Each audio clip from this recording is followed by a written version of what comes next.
I owned my own business. I owned my own house. I had everything going really good for me. And then my daughter calls me from home and says, the neighbor tried to choke me. And I didn't take it for that much, but when I got home that night, she had black and blue marks all up, and I got angry. I mean, really angry. And so I went over to the kid's house, and I knocked on their door, and they answered the door, and they let me.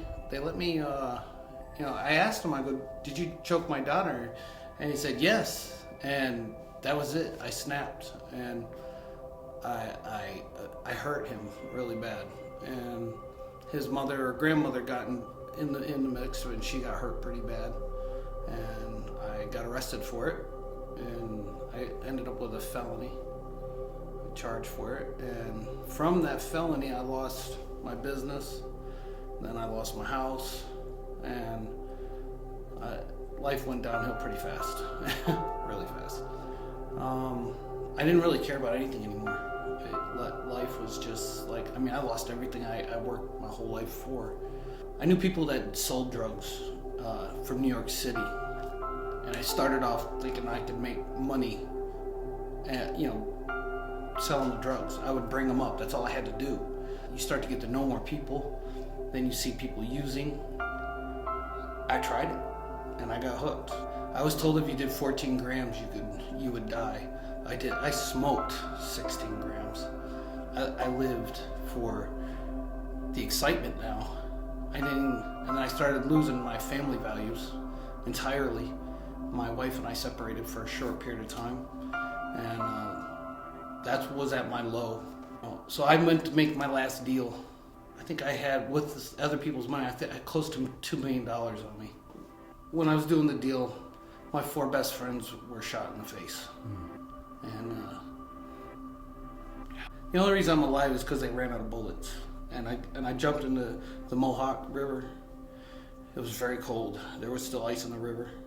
I ended up, instead of having $2 million, I had nothing. Everything was taken from me.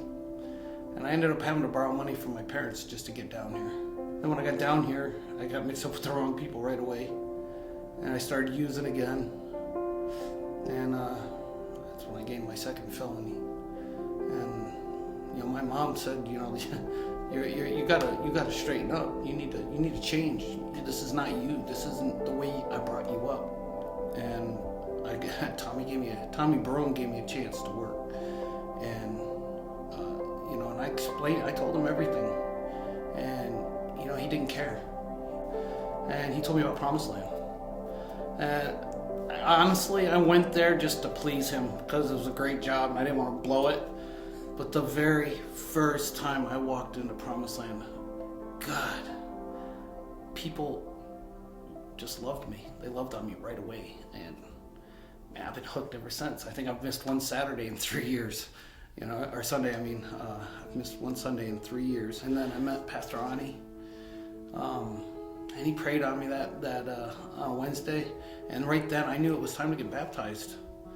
Brother Philip Hernandez was leading a group at Tommy's, and he somehow, man, has got the gift to just get you in close to God, and I spoke tongues in a group at Tommy Barone's house, and it was the best high I ever had. And I've done thousands and thousands of dollars worth of drugs, but nothing compared to the high that God gave me that night. The Holy Spirit wraps you up, and you can feel. I can feel him right now. It's awesome. I haven't felt it in a while. And I've got Laddie Prodowski, Mike Higgins, Rob Steele, Kathy Steele. I've got so many people. I can't even name them all right now.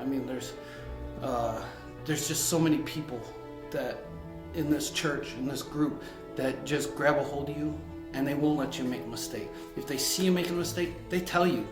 They don't baby it, they don't pat you on the back, or they don't point fingers at you. They take care of it, they help you. And that's what I really needed. Rob Steele's my accountability partner. I don't care what time it is. I call him. I had an incident at work. I called him. He had things to do. He stopped what he was doing, had me come to his house. We prayed. I was in tears. I pushed the kid. That's all I did. But I hadn't done anything violent in a long time, and something pushed me over the edge. And man, he prayed for me. He told me what to do. He gave me straight guidance. Right from there forward, we prayed, and man, God within that night took care of it. I got a call, and everything was pretty much settled that night. This place is fortified God, and there's just nothing better. I don't miss nothing. Wow. So life here at Promised Land is the right life. I think that's pretty much it. I don't know what else to tell you about.